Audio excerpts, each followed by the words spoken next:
Is Boston really ready to let go of its silent weapon? No one saw it coming. As the summer league dust settles, all eyes are locked on Sam Hauser. But not for the reasons you might expect. A fan favorite with a golden touch from deep, a newly extended contract, and a key contributor during a championship run. So why is his name still quietly floating on the trade block? The answer is far more layered than just cap space and contracts. It's about timing, leverage, and a championship core on the edge of a necessary evolution. Forget the box scores for a second. This isn't about Hauser's 42% from beyond the arc or the perfect free throw line in 2024. This is about control. The Celtics are threading a needle most franchises are terrified to touch. Staying competitive, managing future assets, and navigating the minefield that is the second apron.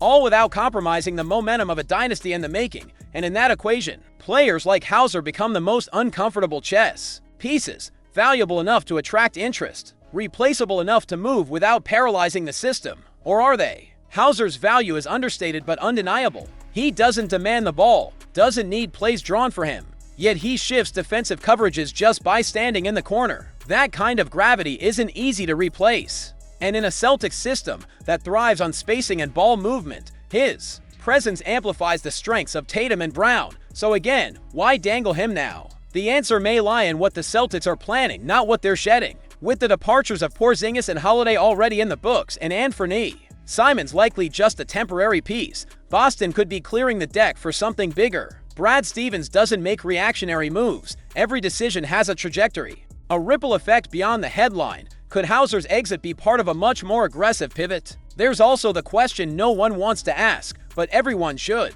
What if Hauser's stock is at its peak, with a team-friendly deal and a title-fueled stat bump? Boston could be selling high before regression sets in or before his value becomes a luxury they can no longer afford. Why did the Celtics just let go of a G League MVP? How does a team coming off a championship title, battling through cap gymnastics and roster retooling, willingly release the G League's most valuable player? That's the question Celtics fans weren't ready to ask, but now can't ignore. J.D. Davison, the explosive guard who just lit up the G League and showed flashes of a future playmaker, is officially a Houston Rocket. Not via trade, not via signing war, but through a quiet-to-way deal that feels more like a secret escape than a celebration of talent. The move came fast.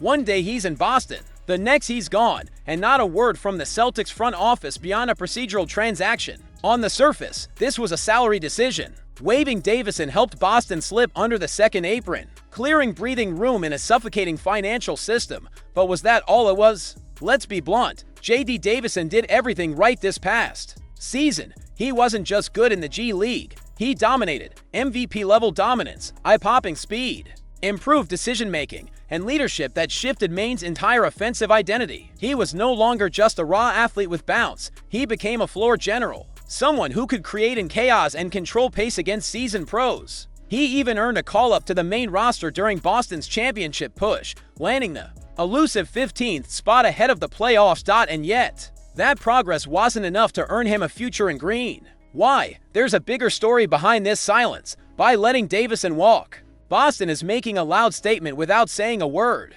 They are all in on short-term title contention, and hyper-selective when it comes to role development. If a young talent can't fit immediately into their playoff rotation or spacing scheme, he becomes expendable, even if he just won a league MVP. Are the Celtics about to watch another key piece join the Lakers? It sounds unthinkable. Robert Williams 3, the same player who once electrified TD Garden with his above-the-rim dominance and defensive instincts, could soon be wearing purple and gold. And this time, it's not just a rumor. Odds makers have moved fast. And now the Los Angeles Lakers are the overwhelming favorites to land the Time Lord in a potential trade. What does that really mean for Boston? And why should Celtics fans care about a player who hasn't worn green in a year? Because this isn't just about a trade. It's about what happens when a core piece of your identity finds new life elsewhere. It's about whether Boston believes its defensive DNA is still intact, or whether letting Williams go was a short-term necessity that created a long-term gap. Let's not rewrite history. Robert Williams was more than just a backup center during his time in Boston. He was a tone setter, a disruptor, the kind of player who didn't need plays drawn for him to change the rhythm of a game. His presence forced opponents to rethink every drive into the paint. He didn't just block shots. He erased confidence. That kind of player doesn't grow on trees. Now, with the Lakers circling and Portland reportedly open to moving on from the injury-plagued big man, the question is whether another team is about to unlock a version of Williams that Boston never fully got to see. If that happens in Los Angeles, how will Celtics Nation respond? The optics are loaded. LeBron and Luka already share one of the most dangerous offensive duos in the NBA, and the addition of Williams could give them something they've lacked: a legitimate paint anchor who can run the floor, finish lobs, and defend across multiple positions. No one's forgetting that injuries have haunted him, but when healthy, he has rare instincts and elite timing that elevate any defense. This is where it gets more complicated. The Celtics need front court reinforcements. Kristaps Porzingis is gone. Al Horford may be nearing his last dance.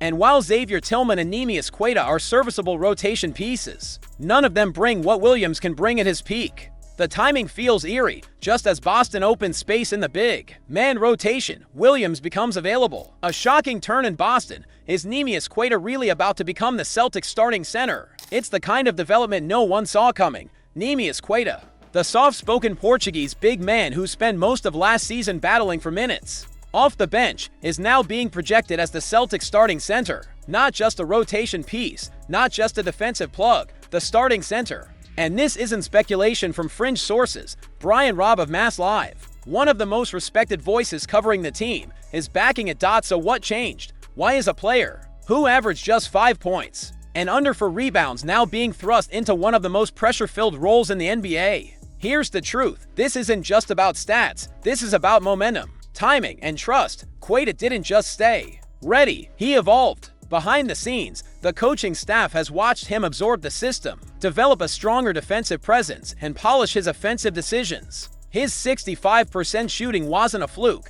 It was the result of smart shot selection, vertical athleticism, and an increasing comfort within Joe Mazzulla's spacing-heavy offense. But that's only part of the story. The bigger reason Queta is suddenly in the spotlight is because Boston's front court is a blank canvas. Kristaps Porzingis is gone. Al Horford's minutes must be carefully managed. Xavier Tillman is tough and physical but better suited for second unit grit. There is no clear hierarchy anymore, just opportunity. And Queta may be the one grabbing it with both hands. The idea of a 24-year-old international underdog leading the defense for a team chasing back-to-back titles might sound absurd to some, but Celtics history is full of unexpected breakthroughs. Players like Kendrick Perkins, Leon Powell, and even Robert Williams were all once seen as depth pieces until they weren't. What separates Queta is the mix of humility and quiet confidence. He doesn't demand headlines. He doesn't chase highlight plays. He simply fills gaps, challenges shots at the rim, and keeps the ball moving. In a lineup surrounded by offensive firepower like Jason Tatum,